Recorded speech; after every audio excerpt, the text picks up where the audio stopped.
जिंदाबाद। मेरा नाम सुरेश पाटीदार है और ये जो मेरे साथ में खड़े हैं साथी सभी निसरपुर के हैं और ये मूल गांव निसरपुर है, जिला तहसील कुक्षी, जिला धार, मध्य प्रदेश। ये सरदार सरोवर डूब का सबसे बड़ा गांव है जहां पर 2200 घर प्लॉट आवंटित हुए हैं, जिनमें करीब 1200-1300 लोगों को इन्होंने पुनर्वास पैकेज दिया है। बाकी लोगों को इन्होंने ये कह के छोड़ दिया है कि ये बैक क्वार्टर लेवल से आप बाहर हो। तो हम जानना चाहते हैं शासन और प्रशासन से कि ये बैक क्वार्टर लेवल से बाहर क्या होता है। जब पुनर्वास नीति आप लोगों ने बनाई है, उस पुनर्वास नीति में स्पष्ट रूप से लिखा हुआ है कि अगर कोई गांव 75% डूब में आता है तो शेष बचा हुआ गांव आपको डूब में मानना होगा, लेकिन उसको नकारते हुए इन्होंने उस पुनर्वास नीति का भी उल्लंघन किया है और उनको बैक क्वार्टर लेवल से बाहर किया है। आज करीबन 500 से 600 लोग पुनर्वास पैकेज लेने के लिए बाकी है और जो डूब के सहारे यहाँ पर रह रहे हैं। और कई सारे ऐसे लोग हैं जो आपने कल गांधीनगर बैडीपुरा में भी देखा होगा और यहाँ भी हमारे कई सारे साथी हैं जो गरीब लोग हैं, जो लोगों को अपने बच्चों को स्कूल तक छोड़ने के लिए 3 किलोमीटर पैदल चलना पड़ रहा है। एक 10 रुपए का दूध लेना हो तो उनको 3 किलोमीटर जाना होता है, क्योंकि गांव में सारी सुविधा इन्होंने बंद कर दी है। न कोई आंगनवाड़ी है, न कोई स्कूल है, न कोई हॉस्पिटल है, न कोई पुलिस चौकी है, न कुछ भी है। जो भी इनको लेना होता है, देना होता है, पूरा नए गांव में जाना पड़ता है। तो बहुत पीड़ा है इन लोगों की। और साथ में उन करीब 600 एकड़ जमीन किसानों की पुनर्वास स्थल के लिए लिए, जिनको इन्होंने घर प्लाट काट के दिए हैं, उन किसानों को भी आज तक कोई पुनर्वास पैकेज नहीं दिया है। आधा अधूरा जीआरए के आदेश होते हुए उनको लटका के रखा है। प्रधानमंत्री का कहना यह है कि हमने बोल दिया। तो ये सारे आधे अधूरे काम है, आधा अधूरा पुनर्वास है। बहुत सारे आदेश होते हुए, जीआरए के आदेश होते हुए इनको नकारते हैं और अपील में चले जाते हैं। तो कागजों में उलझा के रखा है पूरे गांव को।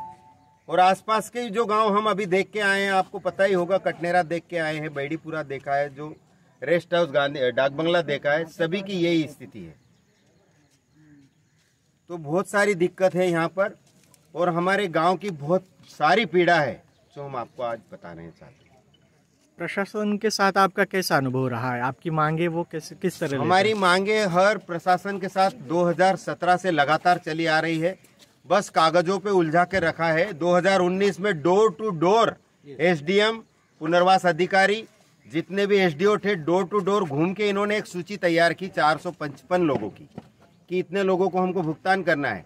और करीबन 1300 लोगों के पंचनामे तैयार किए। उसमें से 455 लोगों को इन्होंने पात्र माना था, उनमें से 60 से 70 लोगों को इन्होंने भुगतान भी कर दिया है, पर उस सूची को अभी पटक के रखा है। सरकार का कहना है कि हमने कर दिया। झूठ बोल रही है सरकार, झूठ बोले। अगर तो कहाँ से आए ये लोग? ये जांच करें ना। इन्होंने घर प्लॉट बांटे हैं, इनके पास डाटा है, किसी का सर्वे करने की जरूरत नहीं। अगर आपने 2200 प्लाट बांटे हैं और 2017 में 600 प्लाट फिर बांटे हैं, छोटे प्लाट 1/3 के, तो 2800 प्लाट में से केवल 1300 लोगों को पुनर्वास पैकेज दिया है, बाकी सब लोग बचे हुए हैं। नियम तो यह है कि जब तक पुनर्वास ना किया जाए तब तक डैम का निर्माण नहीं होता। डैम भरना ही नहीं था जब तक पुनर्वास नहीं होता। लेकिन अपने जन्मदिन मनाने के लिए 2017 में इन्होंने घर खाली करो और डैम, अपने जन्मदिन मनाने के लिए उन्होंने डैम को भरा और सारे लोगों को ये बोल के खाली करवाया कि आप खाली करो, आपके पंचनामे बन चुके हैं, आपको पुनर्वास पैकेज मिलेगा। लेकिन आज तक 2022 चल रहा है, 2022 की डूब आ चुकी है, 168 भर चुका है डैम, लेकिन आज भी कागजों पे उलझा के रखा हुआ है। जो मिला आप लोगों के लिए वो कैसे मिला? बिना लड़े तो कुछ दिया ही नहीं इन्होंने, जबकि 2017 में इन्होंने कहा जीरो बैलेंस। किस बैनर पे लड़े आप लोग? नर्मदा बचाओ आंदोलन के बैनर तले ही लड़ा है पूरा गांव। इसका नेतृत्व कौन कर रहा है? मेधा जी पाटकर, उन्हीं के नेतृत्व में हम सब लोग मिलकर के उनके साथ कंधे से कंधा मिलाकर चल रहे हैं, आज भी चल रहे हैं। और जीरो बैलेंस बता के इन्होंने कहा कि पुनर्वास हो गया, तो फिर 900 करोड़ का पैकेज जारी किया। तो फिर जब जीरो बैलेंस हो गया था, पुनर्वास पूरा हो गया था, 900 करोड़ कहाँ से आए और कहाँ गए वो? 900 करोड़ तो आपने उन्हें विस्थापितों में ही बांटा है ना। 900 करोड़ दिया, इसका मतलब उन्होंने मान लिया है कि बैलेंस है। बाकी है, पुनर्वास बाकी है, तभी तो 900 करोड़ का पैकेज दिया। और आज अभी 7,200 करोड़ रुपए गुजरात से मांग रहे हैं कि हमारा पुनर्वास बाकी है। तो फिर जीरो बैलेंस से बताने का क्या मतलब हुआ? कुछ लोग कह रहे हैं इसमें जो है आंदोलनकारियों ने भ्रष्टाचार किया। नहीं, गलत खबर है ये। क्या है उसकी सत्यता? सत्यता ये है कि आंदोलन क्या भ्रष्टाचार करेगा। आंदोलन नहीं होता तो ये कुछ भी नहीं देते, बिना दिए इनको निकाल देते। भ्रष्टाचारी तो सब यहाँ पे लगे हुए हैं, नेता नगरी अधिकारी और जो 5 लाख 6 लाख का तो घोटाला हुआ है ना, उसमें भी घोटाला हुआ है। जो लोग पात्र इस गांव के है ही नहीं, उनको पुनर्वास पैकेज दे दिया और जो गांव मूल गांव के रहने वाले लोग वो बचे हुए हैं। भ्रष्टाचार पे हम ये बोलेंगे कि सारा पैसा हम हमारे जेब से लगा के, यहाँ तक कि आज भी हमारे सारे पैसे आपको लाने ले जाने के गांव चंदा इकट्ठा करता है, उस चंदे से आंदोलन चलता है। आंदोलन के पास आज वो उनके खाने के लिए रोटी के पैसे नहीं है।